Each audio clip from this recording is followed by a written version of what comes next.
आज हम लोग पढ़ने वाले हैं क्या इलेक्ट्रोस्टैटिक्स है ना। क्या पढ़ेंगे? इलेक्ट्रोस्टैटिक्स क्लास 12 का एनसीईआरटी बुक में है ना। इसी को क्या बोला गया है इस चैप्टर को? Charge and electric charge and fields है। हम वहाँ पे बोलेंगे इलेक्ट्रोस्टैटिक्स है।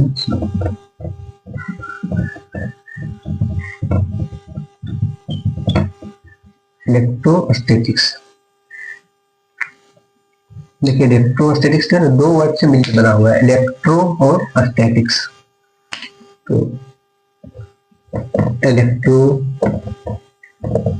मीन्स क्या होता है?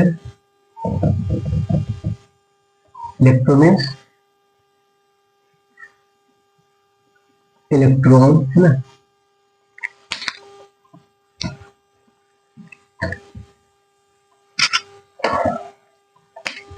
इलेक्ट्रो दो वर्ड से मिलकर बना हुआ है, इलेक्ट्रो और स्टैटिक्स है ना।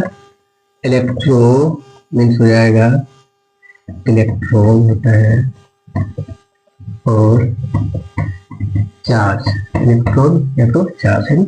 Statics means statics stationery,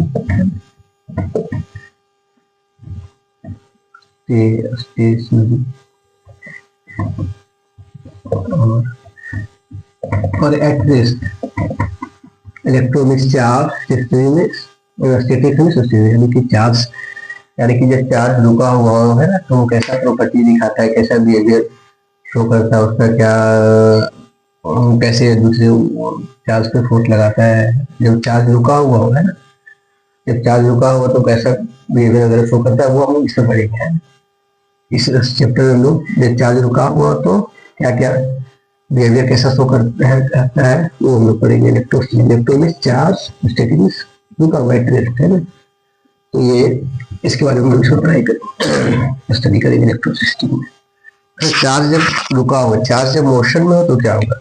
charge motion, charge motion में हो तो दो तरह का मोशन में हो सकता है।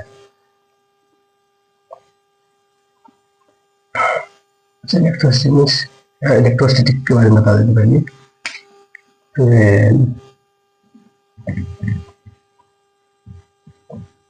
The charge is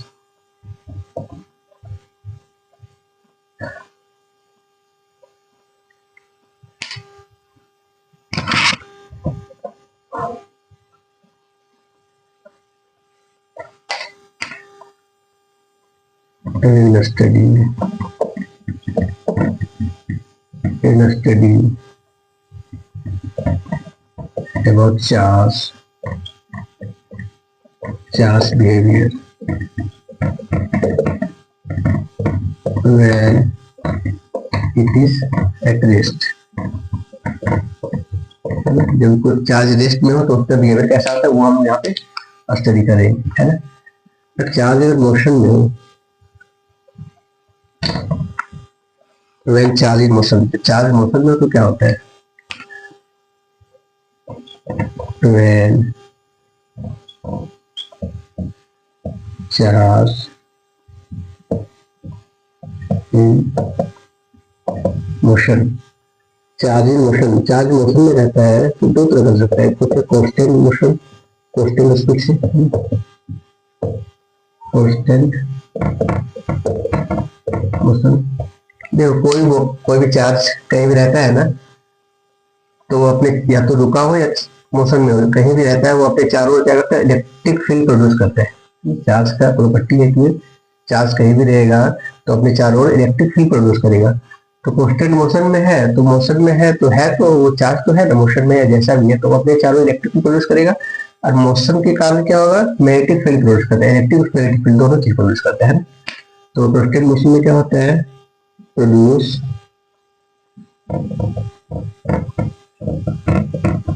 electric and magnetic field. दूसरा क्या हो सकता है? कांस्टेंट मोशन में, और एक मोशन क्या हो सकता है? एक्सीलरेटेड मोशन का, यानी कि उसका स्पीड या तो टाइम के साथ बढ़ रहा है या तो घट रहा है, जैसा भी हो रहा है कांस्टेंट नहीं रह रहा है। तो एक्सीलरेटेड मोशन में क्या होगा?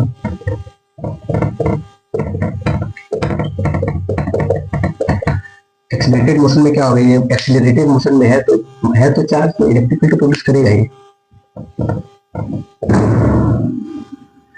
चार्ज का एग्जिस्टेंस के कारण इलेक्ट्रिक फील्ड प्रोड्यूस करेगा, चार्ज है इसलिए इलेक्ट्रिक फील्ड, मोशन में इसीलिए मैग्नेटिक फील्ड, और एक्सीलरेटेड मोशन में इसीलिए क्या होगा, ईएमडब्ल्यू इलेक्ट्रोमैग्नेटिक वेव प्रोड्यूस करता है। तो तीन चीज होगा produce, electric and magnetic field, electric field, electric and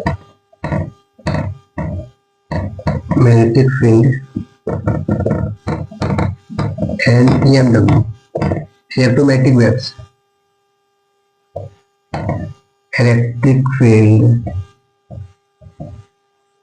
electric magnetic, electric field अलग लिख सकते हैं, electric field, magnetic field, magnetic field and ये इलेक्ट्रोमैग्नेटिक वेव प्रोड्यूस करेगा।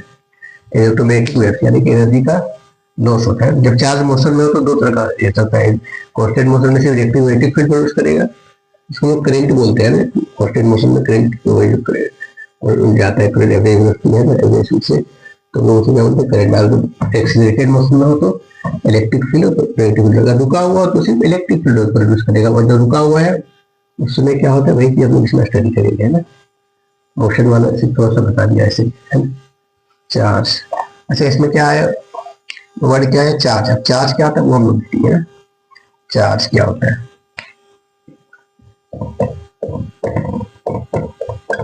चार्ज क्या है, जैसे मास कोई बॉडी का, कोई मैटर का फंडामेंटल प्रॉपर्टी है ना, इंट्रिंसिक प्रॉपर्टी, किसी से बाहर से नहीं दिया गया, उसको खुद का प्रॉपर्टी है ना। उसी तरह चार्ज भी क्या है, इंट्रिंसिक फंडामेंटल प्रॉपर्टी है। मास से क्या होता है, उसके हेवीनेस का पता चलता है। इसी तरह चार्ज क्या होता है, वो इलेक्ट्रोमैग्नेटिक इफेक्ट ये का पता चलता है उससे। Charge it is an intrinsic, या तो इसको फंडामेंटल बोल सकते हैं, intrinsic property of a matter, कोई मैटर का, due to which it produce or experience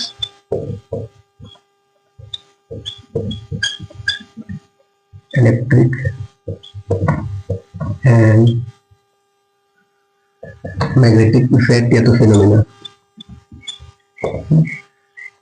charge किसी मैटर का इंट्रिंसिक प्रॉपर्टी, फंडामेंटल प्रॉपर्टी है, इसकी है ना, उसका खुद का प्रॉपर्टी है, जिसके कारण वो क्या होता है कि इलेक्ट्रिक या तो मैग्नेटिक इफेक्ट प्रोड्यूस करता है या तो एक्सपीरियंस करता है, खुद के द्वारा प्रोड्यूस करता है या तो दूसरा के द्वारा प्रोड्यूस किया हुआ को ये एक्सपीरियंस करता है।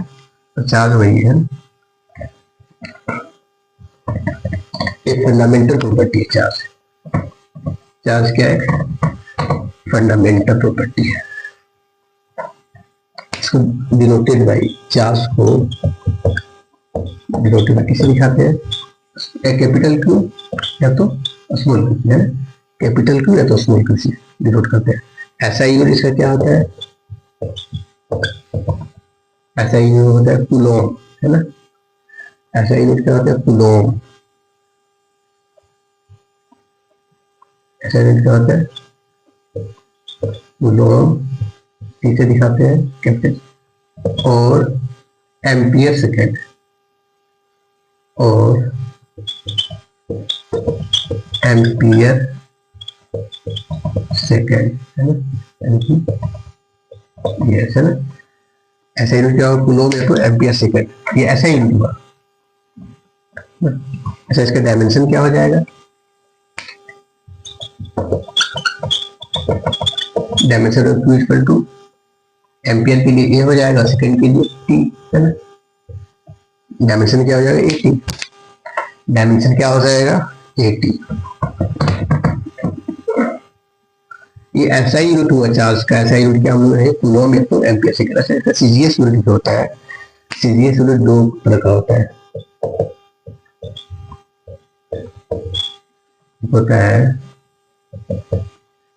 ESU, इसको बोलते हैं इलेक्ट्रो स्टैटिक यूनिट, और स्टेट कूलॉम और फ्रैंकलिन भी बोलते हैं इसको। फ्रैंकलिन एक साइंटिस्ट का नाम था जिसने चार्ल्स का दो नाम दिया था, पॉजिटिव और नेगेटिव। कन्वेंशनल यूनिट था चार्ल्स का, कन्वेंशनल नेम वो इसने चूज किया था फ्रैंकलिन ने, उसी के नाम से इसका इलेक्ट्रोस्टैटिक का वो फ्रैंकलिन भी बोलते हैं। बेंजामिन फ्रैंकलिन के नाम से इसका इलेक्ट्रोस्टैटिक को क्या बोलते हैं, इलेक्ट्रोस्टैटिक यूनिट या तो स्टैट कूलम और फ्रैंकलिन भी बोलते हैं। ये होता है one static coulomb, one ESU। अच्छा, दूसरा क्या होता है, दूसरा होता है EMU, electromagnetic coulomb, electromagnetic unit, और या तो इसको एब कूलम भी बोलते हैं।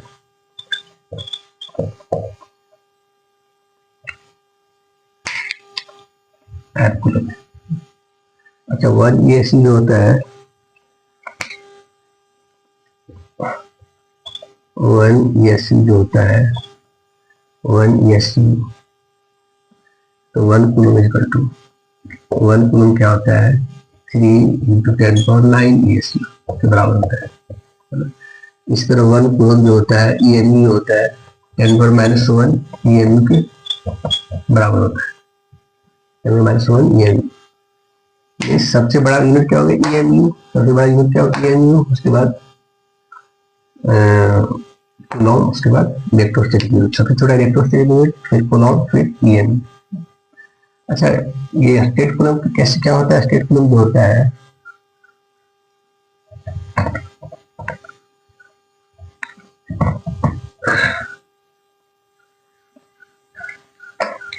स्टेट कूलम जो होता है, वन ESU जो है वो होता है force, one ESU force on a charge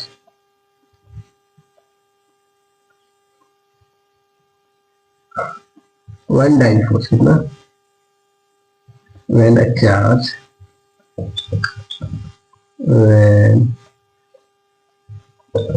two similar charge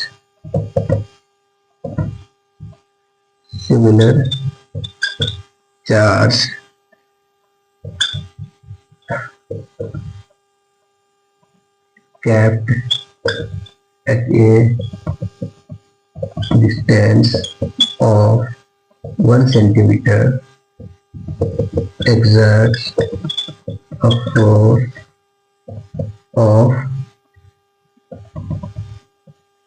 1 dyne. One year when two similar charges kept at a distance of 1 centimeter exerts a force of 1 dyne, then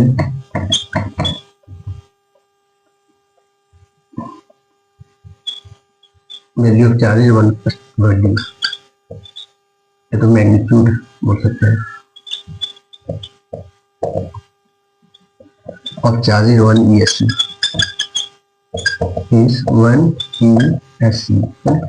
one state coulomb का charge होता है, अगर दो charge मान लीजिए, Coulomb's law क्या बोलते हैं, दो चार्ज बॉडी अगर एक दूसरे से डिस्टेंस पे रखा हुआ है तो इसमें फोर्स क्या लगता है कि Q1, इसका चार्ज मैग्नीट्यूड इसका इक्वेशन होती है Q1 Q2 अपॉन R², अगर R डिस्टेंस पे रखा हुआ है तो वही बोल रहा है कि यहाँ पे अगर 1 डाइन का फोर्स लगाएगा, दो चार्ज बॉडी 1 सेंटीमीटर पे रखे तो 1 डाइन का अगर फोर्स लगाए तो इसका मतलब ये इस पे 1 ESU का सिमिलर चार्ज, इस पे 1 ESU का चार्ज है, इस पे 1 ESU का चार्ज है ना, तो वही उसको डिवाइड भी कर सकते हैं चाहे तो, जैसे 1 डाइन एक्चुअली क्या होता है कि Q1 Q2 upon R², Q1 यहाँ रखा हुआ है, Q2 यहाँ रखा हुआ है, दोनों के बीच का डिस्टेंस कितना है, R।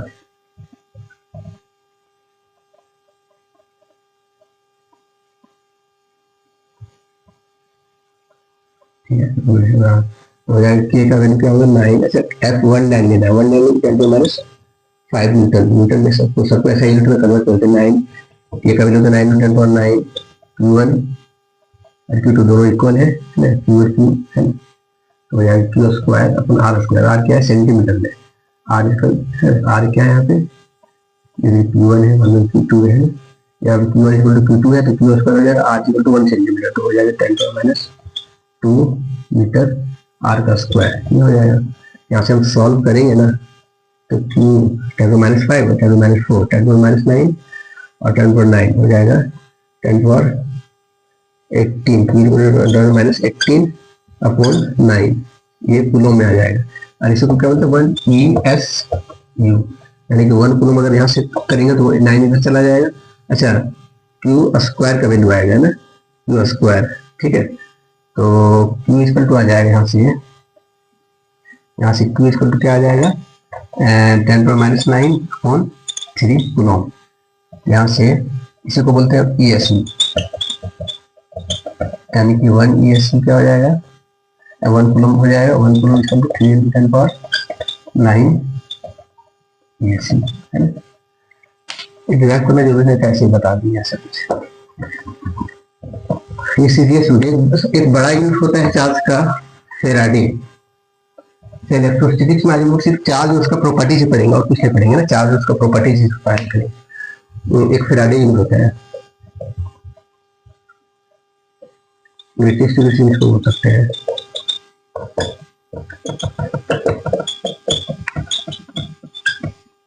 माइकल फेराडे के नाम से है ना, ये फेराडे यूनिट है।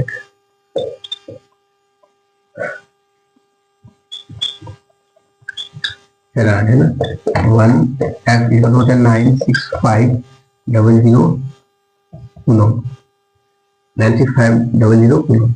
यानी कि ये क्या होता है चार्ज ऑन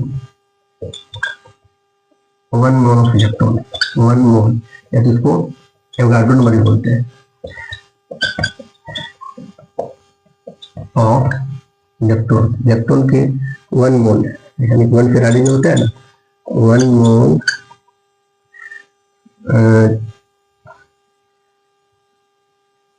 ऑफ इलेक्ट्रॉन होता है। 1 मोल क्या होता है 6.023 न्यूटन/23 इंटू इलेक्ट्रॉन पे चार्ज क्या होता है 1.6 10⁻⁻, एक इलेक्ट्रॉन पे चार्ज इतना, ठीक है। तो 1 मोल पे क्या हो जाएगा 6.023, दोनों को सॉल्व करेंगे ना तो 96500, 96488 के लगभग आता है, अप्रोक्सीमेट 96500 कूलोम हो जाएगा ना।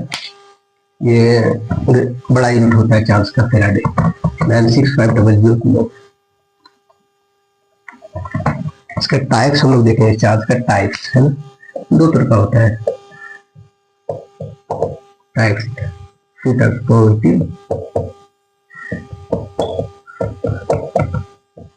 Positive and negative. दूसरा क्या है, एक पॉजिटिव दूसरा नेगेटिव। पॉजिटिव और नेगेटिव से ये नहीं है कि कोई पॉजिटिव में ज्यादा हो गया नेगेटिव में कम हो गया, ऐसा कुछ नहीं। पॉजिटिव और नेगेटिव चार्ज के बिहेवियर पर डिपेंड करता है, चार्ज कैसे बिहेव करता है उसके हिसाब से हम लोग पॉजिटिव और नेगेटिव लेते हैं, ठीक है। पॉजिटिव और नेगेटिव नाम किसने दिया था, फ्रैंकलिन, है ना।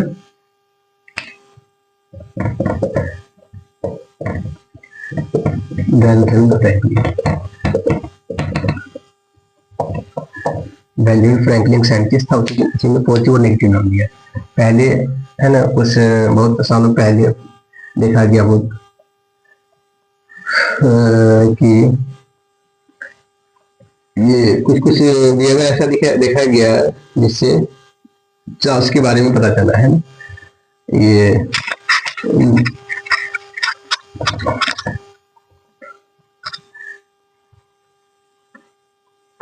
पहले देखा गया कोई ग्लास रड को, मान लो ये ग्लास रड है, ग्लास रड को ये सिल्क से रगड़ा, सिल्क में रगड़ा तो क्या देखा गया कि इस पे कुछ बिहेवियर शो करने दिखाने लगा है। एक रबर को फर्श से रगड़ा, फर्मिस को जानवर का फर्श से रबर को रगड़ा, ग्लास रड को सिल्क से रगड़ा, मान लो ये रबर है, रबर को फर्श से रगड़ा, ग्लास रड को सिल्क से रगड़ा। जब एक दूसरे को सामने लायक देखा, एक दूसरे को अट्रैक्ट कर रहा है, अपने आप खींच रहा है, और या तो फिर 2 ग्लास रोड ले लिए, 2 ग्लास रोड दोनों को सिल्क से रगड़े, सामने लाए तो क्या तो देखे एक दूसरे को रिपेल कर रहा है। तो इस तरह से बिहेवियर देखा गया, तो इससे पता चला कि दोनों में कुछ है। तो ऐसा, तो फ्रैंकलिन ने क्या किया, एक में ग्लास रॉड में जो चार्ज आया उसको पॉजिटिव मान दे दिया ऐसे ही आर्बिट्रियरली है, अनकन्वेंशनली। तो इस एक का नाम पॉजिटिव दे दिया, एक को नेगेटिव। जो उसमें आया, जो रबर में जो चार्ज आया उसको क्या दे दिया, नेगेटिव, है ना। एक जब हम रबर वाले को जो फर्स्ट से रगड़े थे, ग्लास रॉड, ये ग्लास रॉड को जो सिल्क से दोनों को एक दूसरे से लाया, नजदीक लाया, तो क्या देखे, दोनों अट्रैक्ट करे, यानी कि दोनों में अपोजिट चार्ज है। और जब दो ग्लास रॉड को या तो दो रबर को एक दूसरे के नजदीक लाया, तो क्या देखे, एक दूसरे को रिपेल कर रहा है। तो इससे पता चला कि सेम तरह का चार्ज जो रहता है वो रिपेल करता है और अपोजिट वाले अट्रैक्ट करते हैं ना। तो उस तरह से उसका नाम दे दिया पॉजिटिव और नेगेटिव, है ना। पॉजिटिव और नेगेटिव का मतलब ये नहीं हुआ कि किसी में ज्यादा या कम, ऐसा नहीं होगा, ठीक है। तो जैसे कि मान लो कोई बॉडी पॉजिटिव है, चार्ज कैसे होता है कोई बॉडी, मान लो ये बॉडी है, कोई बॉडी एटम से मिलकर बनाते हैं। एटम में जितना प्रोटॉन उतना इलेक्ट्रॉन, है ना, जितना प्रोटॉन उतना इलेक्ट्रॉन। और प्रोटॉन और न्यूट्रॉन रहता है कोई भी एटम में। मान लो ये एटम है, एटम में न्यूक्लियस होता है, न्यूक्लियस में क्या होता है, प्रोटॉन और न्यूट्रॉन। और वो छोटा होता है, वो डेंस होता है। और ये सब सेल में क्या होता है, इलेक्ट्रॉन चक्कर काटते रहता है ना, इलेक्ट्रॉन चक्कर काटता है। तो जितना प्रोटॉन होता है, मान लो ये एटम है, जितना प्रोटॉन होता है उतना इलेक्ट्रॉन, और दोनों में चार्ज भी सेम रहता है ना, चार्ज और प्रोटॉन। लेकिन चार्ज को पीछे दिखाते हैं। अगर प्रोटॉन का चार्ज दिखे तो होता है प्लस में 1.6 इंटू 10⁻19 किलो। इस तरह इलेक्ट्रॉन का भी वही चार्ज होता है, इसलिए माइनस तो हो जाता है 1.6 10⁻19 किलो। और चार्ज न्यूट्रॉन भी क्या होता है, 0 होता है ना। अगर मास देखें, मास ऑफ प्रोटॉन जो होता है 1.673 into 10⁻27 KG. Mass of neutron भी लगभग यही होता है, कितना 675 हो जाता है ना, 27 केजी। दोनों का मास लगभग सेम होता है, मास प्रोटॉन न्यूट्रॉन का। मास ऑफ इलेक्ट्रॉन कम होता है, 9.1 इंटू 10⁻31 केजी। इसका मास इस से बहुत ज्यादा कम होता है। चार्ज लेकिन प्रोटॉन पे जितना, इलेक्ट्रॉन उतना, इसको पॉजिटिव होता है प्रोटॉन, ये नेगेटिव। तो इलेक्ट्रॉन पे जितना चार्ज, प्रोटॉन पे भी उतना ही चार्ज। तो जितना ऐसा नंबर ऑफ प्रोटॉन और नंबर ऑफ इलेक्ट्रॉन बराबर है, चार्ज भी दोनों का बराबर है। इसका मतलब जितना एक एटम में जितना पॉजिटिव चार्ज उतना नेगेटिव चार्ज। इसीलिए एटम क्या होते हैं, न्यूट्रल होता है। एटम क्या होता है, न्यूट्रल होता है। कोई बॉडी मान लो ये है, एटम से मिलकर बना होता है, बहुत सारे एटम से मिलकर बना है, तो इसमें जितना प्रोटॉन उतना इलेक्ट्रॉन है और दोनों का चार्ज भी सेम है, तो क्या होगा, ये बॉडी न्यूट्रल होता है। इसको चार्ज करने के लिए क्या है, इलेक्ट्रॉन का ट्रांसफर करेंगे, तो इसमें इलेक्ट्रॉन लेंगे तो इसे इलेक्ट्रॉन बाहर निकालेंगे। तो कोई बॉडी से मान लो 2 इलेक्ट्रॉन बाहर निकाल दिए तो उसे पॉजिटिव चार्ज आ गया, है ना। तो कोई एक हम लोग पॉजिटिवली चार्ज बॉडी ली है, एक हम लोग पॉजिटिवली चार्ज बॉडी ली है। अगर उसके सामने कोई दूसरी चार्ज बॉडी को लाए, तो ये भी चार्ज बॉडी है, ये भी क्या चार्ज है। अगर ये देखा, इसको अट्रैक्ट कर रहा है अपनी तरफ, क्या कर रहे हैं, अट्रैक्ट करने लगा, ये बॉडी इसको अपनी तरफ अट्रैक्ट कर रहा है, इसका मतलब ये क्या है, नेगेटिव है ना। ये क्या है, नेगेटिव चार्ज बॉडी है ना। इसी तरह तो दूसरा बॉडी लाए, अगर उसको ये मान लो रिपेल कर रहा है, अपने दूर भगा रहा है, तो इससे क्या पता कर लेंगे, ये पॉजिटिव है। तो ये पॉजिटिव और नेगेटिव हम लोग कैसे पता कर रहे हैं, पहले जान दें कि एक charge body positively charge body ले लिए, कैसे लिए, चार्ज पॉजिटिवली कैसे बना, इसमें 2 इलेक्ट्रॉन का निकाले, 2 पॉजिटिव चार्ज पे आ गया ना। जितना इलेक्ट्रॉन निकालेंगे उतना पॉजिटिव चार्ज आ जाएगा। इस तरह यहाँ पे भी दूसरा बॉडी को इसके सामने, अगर वो इसको अटैक कर, ऐसा समझेंगे दोनों ऑपोजिट नेचर का है, यानी कि ये अगर पॉजिटिव है तो ये नेगेटिव हो जाएगा, और अगर ये रिपेल कर रहा है तो सेम नेचर का है। ये पॉजिटिव में पहले चार्ज है, तो ये इसका मतलब ये लाइन क्या है, ये पॉजिटिव है। तो हम लोग पॉजिटिव और नेगेटिव उसके बिहेवियर से पता करते हैं, कितना ज्यादा चार्ज है। पॉजिटिव मतलब ये नहीं कि ज्यादा चार्ज है, नेगेटिव मतलब ये नहीं कि कम चार्ज है, ठीक है। चार्ज के बारे में जान गए हम लोग। अब क्या हम लोग देखेंगे, इसका प्रॉपर्टी देखेंगे।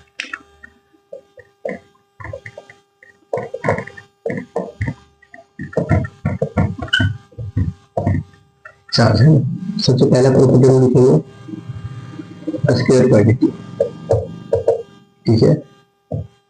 It is a scalar quantity, ये होता है वेक्टर एक स्केलर। वेक्टर क्या होता है, ये मैग्नीट्यूड पे और डायरेक्शन दोनों पे डिपेंड करता है। और फिर एक प्रॉपर्टी होती है एंगल ऑफ एडिशन जोड़ दो, लेकिन बेसिक समझो मैग्नीट्यूड और डायरेक्शन दोनों पे डिपेंड करता है। स्केलर सिर्फ मैग्नीट्यूड पे डिपेंड करता है। तो चार्ज और स्केलर सिर्फ मैग्नीट्यूड पे, इसका कोई फिक्स डायरेक्शन नहीं होता है ना, इसलिए क्या है स्केलर क्वांटिटी है। चार्ज एक स्केलर क्वांटिटी है। दूसरा क्या, एडिटिव इन नेचर,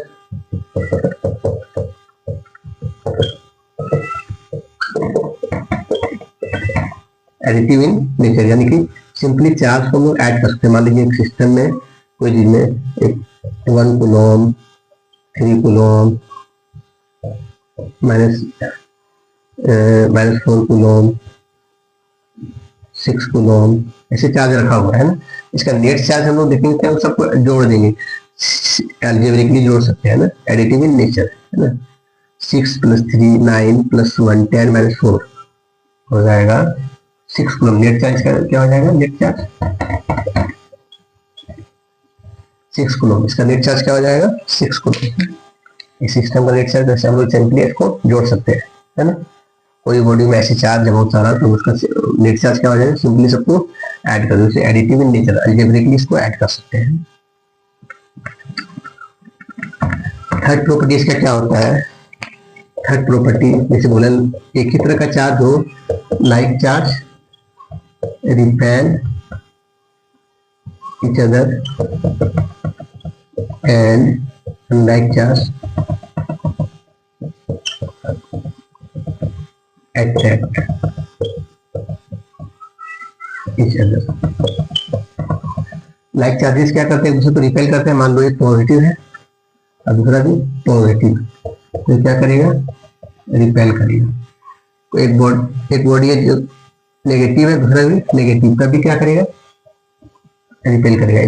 एक बॉडी पॉजिटिव है और जब उसके सामने नेगेटिव बॉडी को लाएंगे तो ये क्या करेगा, दूसरे को अट्रैक्ट करेगा। एक ही तरह का पॉजिटिव पॉजिटिव हो तो रिपेल करेगा, नेगेटिव नेगेटिव तो भी रिपेल करेगा। अलग तरह का अपोजिट चार्ज हो तो क्या करेगा, like charges repel, unlike charges attract. ये इसका प्रॉपर्टी है ना चार्ज का।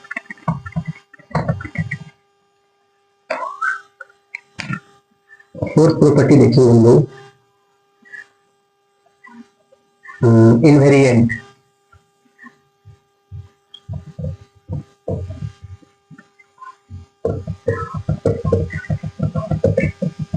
इनवेरिएंट इन नेचर यानी कि वेरी नहीं करता है, स्प्लिट है, means that is does not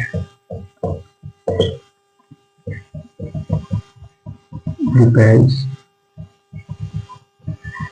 on speed, does not depend on speed, does not depend on speed, speed पे डिपेंड नहीं करता है।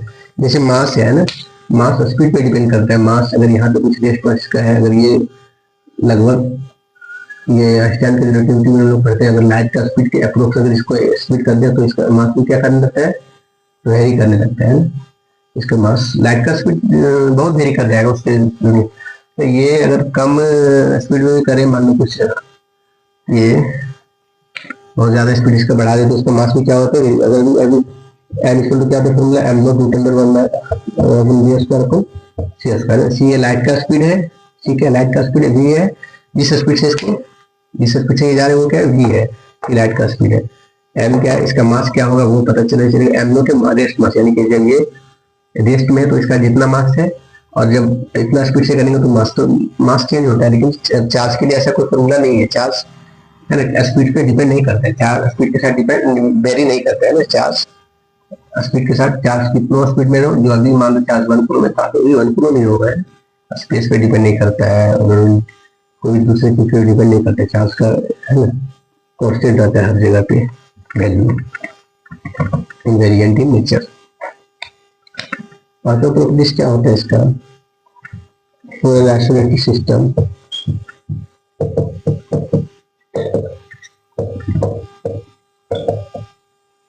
Charge is conserved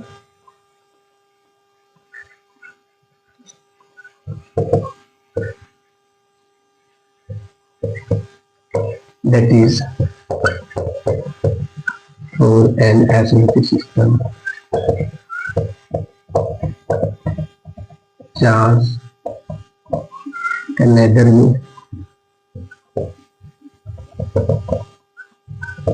created nor be destroyed.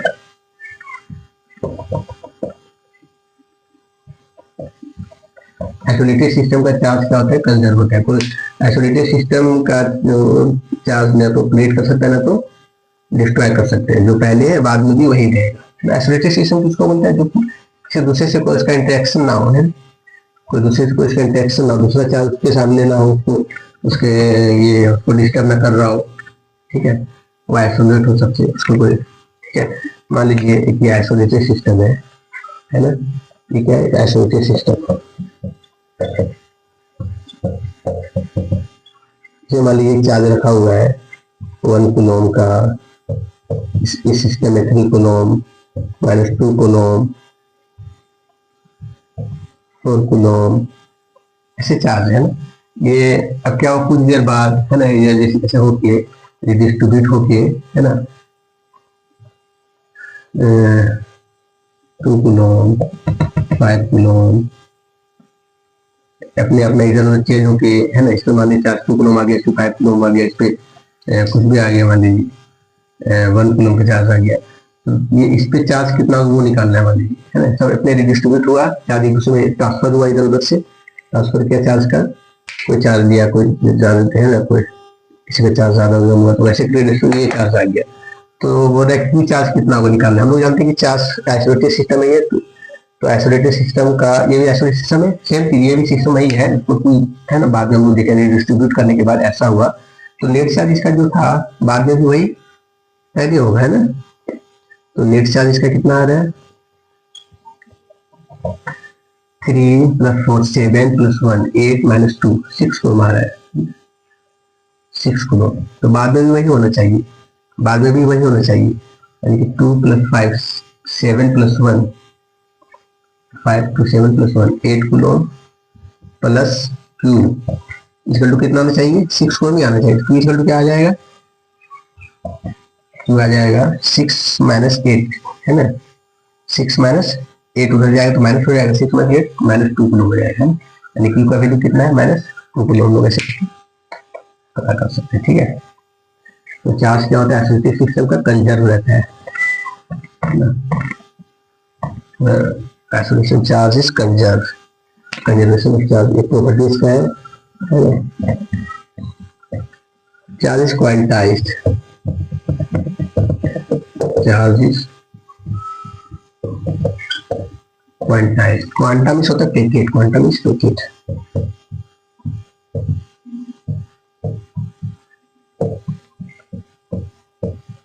Packet है ना, क्वांटम मीन्स पैकेट। एक packet charge किसी body में transfer होता है, एक पैकेट में ही पैकेट होता है ना, और वो फिक्स पैकेट क्या होता है? वो यहाँ पे जो क्वांटा है,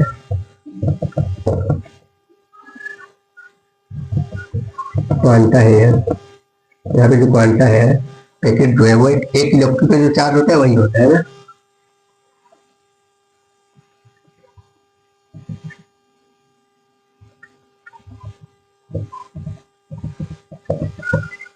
चार्ज ऑन 1 इलेक्ट्रॉन, एक इलेक्ट्रॉन का जो चार्ज होता है वही क्या है? हम क्वांटा है। कोई बॉडी में चार्ज का ट्रांसफर हो गया तो चार्ज उससे चार्ज कैसे ट्रांसफर होगा? एक इलेक्ट्रॉन या तो उससे निकलेगा बहुत सारे इलेक्ट्रॉन, या तो इलेक्ट्रॉन उसमें जाएगा, है ना। तो हमेशा 1 इलेक्ट्रॉन 2 इलेक्ट्रॉन 3 इलेक्ट्रॉन 5 इलेक्ट्रॉन ऐसे ही जाएगा, ऐसा नहीं कि 2.5 इलेक्ट्रॉन नहीं जाएगा, है ना। एक पैकेट मान लो है, एक पैकेट है 1 इलेक्ट्रॉन का, है ना, तो कोई बॉडी में, है ना, इलेक्ट्रॉन इससे निकलेगा ना, या तो एक पैकेट निकलेगा, तो 2 पैकेट निकलेगा, 3 पैकेट, या तो इसमें अगर जाएगा तो भी ऐसे, है ना। तो ऐसा नहीं कि हाफ पैकेट, है ना, हाफ पैकेट नहीं जाएगा कभी, 2.5 पैकेट ऐसे नहीं जाएगा, हमेशा क्या होगा? ये पैकेट का इंटीग्रल मल्टीपल ही होगा, है ना। तो ये चार्ज इज क्वांटाइज, तो कैसे लिखेंगे हम?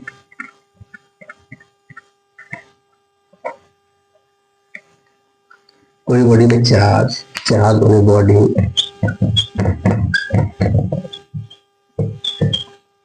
body is integral multiple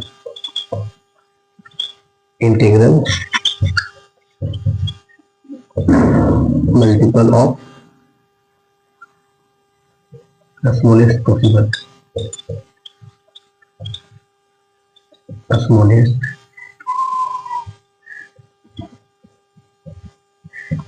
possible independent charge.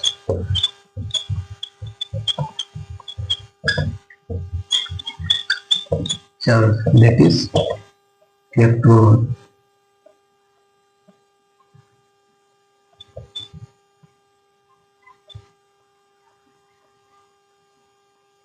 That is charge on an electron.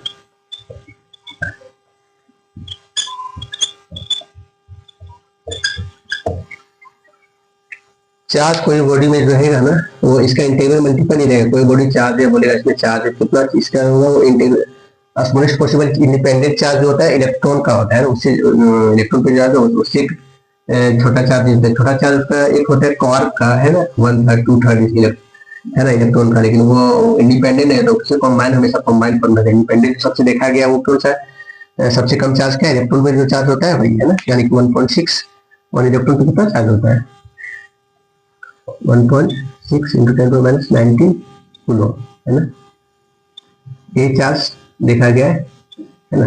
यानी कि किसी बॉडी में चार्ज क्यू है ना तो हमेशा Ne की फॉर्म में रहेगा। कैसा Ne, है ना, equal to Ne, quantization of charge है। n का वैल्यू क्या है, n यहाँ पे क्या इंटीजर है, n क्या है इंटीजर, है ना, n क्या है इंटीजर है, ठीक है।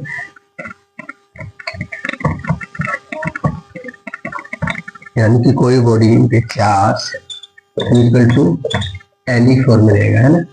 n क्या है इंटीजर, यानी कि n का वैल्यू या तो 0 होगा या तो +-1 होगा, +-2 होगा, +-3 होगा, डॉट ऐसे ही, है ना।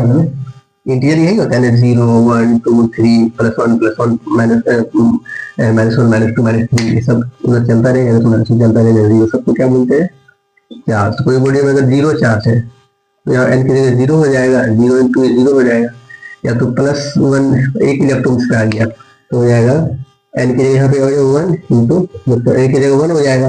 एक इलेक्ट्रॉन इससे इसके एक इलेक्ट्रॉन इस पे आ गया, यानी कि एक नेगेटिव चार्ज हो गया, एक इलेक्ट्रॉन इससे निकल गया मान लो, तो क्या हो जाएगा 1 की जगह यहाँ पे -1 हो जाएगा, है ना, +1 ये भी इंटीजर है ना, -1 में इंटीजर है, 1 में इंटीजर है, -1 इलेक्ट्रॉन हो जाएगा, है ना। यानी कि इससे इलेक्ट्रॉन का एक कमी हो गया, इलेक्ट्रॉन इससे निकल गया, ये पॉजिटिव चार्ज हो जाएगा।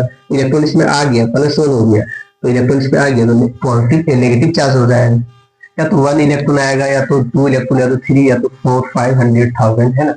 कभी 1.5 या 2.5 5.5 5.3 फ्रैक्शन में नहीं रहेगा, हमेशा इंटीजर में ही, इंटीजर मल्टीपल इलेक्ट्रॉन का ट्रांसफर हो गया तो इलेक्ट्रॉन से निकलेगा या तो इलेक्ट्रॉन जाएगा। कोई बॉडी में चार्ज होगा इसी का इंटीजर मल्टीपल होगा, है ना। जैसे कि एग्जांपल हम देखें, मान लो एक क्वेश्चन करें, is charge on a body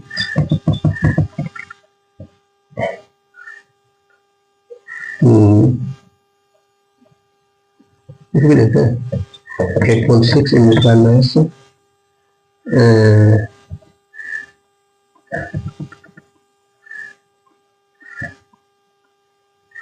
12 -19 coulomb possible, है ना। कोई बॉडी में इतना चार्ज पॉसिबल है तो हम लोग देखेंगे इक्वल टू क्या होता है n × e, तो Q है लिखेंगे 8.6 × 10⁻19 इक्वल टू n × e का वैल्यू होता है 1.6 10⁻19, है ना। तो ये से 10⁻19 खत्म हो जाएगा, n इक्वल टू आ जाएगा 8.6 डिवाइडेड बाय 1.6। ये अगर देखेंगे, है ना, 16 5 80 5.16 3 58 ऐसे 5.3 लगा आ रहा है ना। ये 5.3 क्या इंटीजर नहीं है, इसीलिए पॉसिबल नहीं है। तो ये क्या आना चाहिए, इंटीजर होना चाहिए। तो 5 आता है तो 6 आता है। तो क्या हम लोग समझते हैं कि ये पॉसिबल नहीं है, इंटीजर नहीं आ रहा है, तो क्या लिखेंगे, नॉट पॉसिबल, है ना, नॉट पॉसिबल। ये इतना चार्ज किसी बॉडी में, कोई बोल रहा है कोई बॉडी में इतना चार्ज है, तो हम लोग क्या करेंगे, फॉर्मूला में बैठा के देखेंगे, रहन का भी तो इंटीजर आ रहा है तो सही, अगर नहीं आ रहा तो वो पॉसिबल ही नहीं, यानी कि वो झूठ बोल रहा है, इतना चार्ज हो ही नहीं सकता है ना कोई बॉडी में। हमेशा इलेक्ट्रॉन के अच्छा, और एक प्रॉपर्टी इसका है, मान लो चार्ज, कोई बॉडी जो है बिना चार्ज का एग्जिस्ट कर सकता है, लेकिन बिना मास का एग्जिस्ट नहीं कर सकता, है ना। कोई metal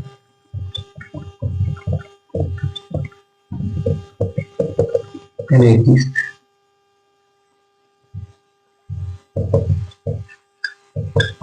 without charge but not without mass. कोई मेटर है, मान लो, है ना, कोई ऑब्जेक्ट है, तो इसमें हो सकता है कि चार्ज ना हो, बिना चार्ज कर सकते, लेकिन बिना मास कर, अगर है मेटर है तो मास तो रहेगा ही, कुछ से कुछ मास रहेगा ही, है ना। और लेकिन चार्ज नहीं भी सकता है, मान लो न्यूट्रल है वो, है ना, लेकिन मास है तो चार्ज रहेगा, यानी मास है, कोई मास है बॉडी है, कोई मास है तो वहाँ चार्ज रहेगा ही, लेकिन जरूरी कि चार्ज है तो मास रहेगा, है ना, सॉरी, चार्ज है तो मास रहेगा, लेकिन मास है तो चार्ज रहेगा, वो जरूरी नहीं है ना। जैसे कि मान लो, अच्छा, ट्रांसफर ऑफ चार्ज, है ना, चार्ज किसी बॉडी में ट्रांसफर किए है तो उससे क्या होगा, उसका मास या तो बढ़ेगा या तो घटेगा, है ना।